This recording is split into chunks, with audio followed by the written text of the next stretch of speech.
Opozita dhe mazhoranca shkëmbyen në replika në takimin e 20 të Komitetit Parlamentar të Stabilizim Asociimit për Shqipërinë. Raporti më i fundit i Departamentit të Shtetit po ashtu thekson se grupet kriminale që operojnë në vendet e Amerikës Latine dhe të Bashkimit Evropian përdorin ekonominë shqiptare, veçanërisht sektorin e ndërtimit, për pastrim të parave.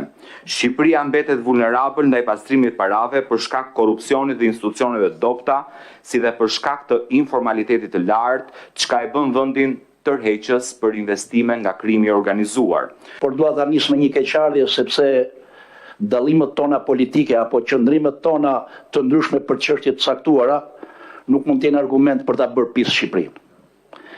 Dhe të mbështesësh integrimin e Shqipërisë në Bashkimin Evropian, pasi ke hedhur një mal me akuza dhe e ke bërë bal Shqipërinë, mua nuk më duket qasje e sinqert, por gjithsesi në cilësinë e përfaqësuesit të majorancës në këtë tryezë ne kemi përgjegjësinë e qeverisjes, por kemi edhe përgjegjësinë për të mbyllur me sukses të gjitha kapitujt që kemi hapur me Bashkimin Evropian dhe që sigurisht aty çdo gjë është e matshme dhe e verifikueshme. Dhe qasja jon ka qenë e qartë, ne nuk duam asgjë nëse nuk e meritojmë në këtë proces.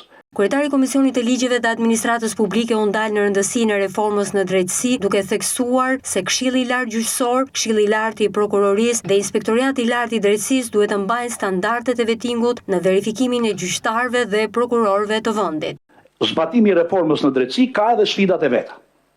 Sfida të cilat ne jemi koshient dhe po bëjmë të gjitha përpjekjet e mundshme që kjo reformë të zbatohet me sukses.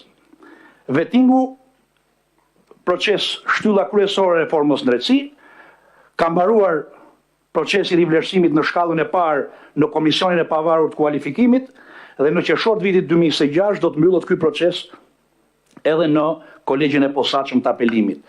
Por me rëndësi në këtë proces është fakti që institucionet kushtetuese barçet procesit vettingut, që janë Këshilli i Lartë Gjyqësor, Këshilli i Lartë i Prokurorisë dhe Inspektori i Lartë i Drejtësisë, të vazhdojnë në vimësi me të njëjtat standarde që ka patur procesi i vettingut, të vazhdojnë të mbajnë pastër sistemin e drejtësisë. Komiteti Parlamentar i Stabilizim Asociimit nisi punimet të martën në Tiranë. Shqipëria synon të mbyll kapitujt e negociatave me Bashkimin Evropian në 2027, ndërsa antarësimi plot i vendit pritet të zyrtarizohet në vitin 2030.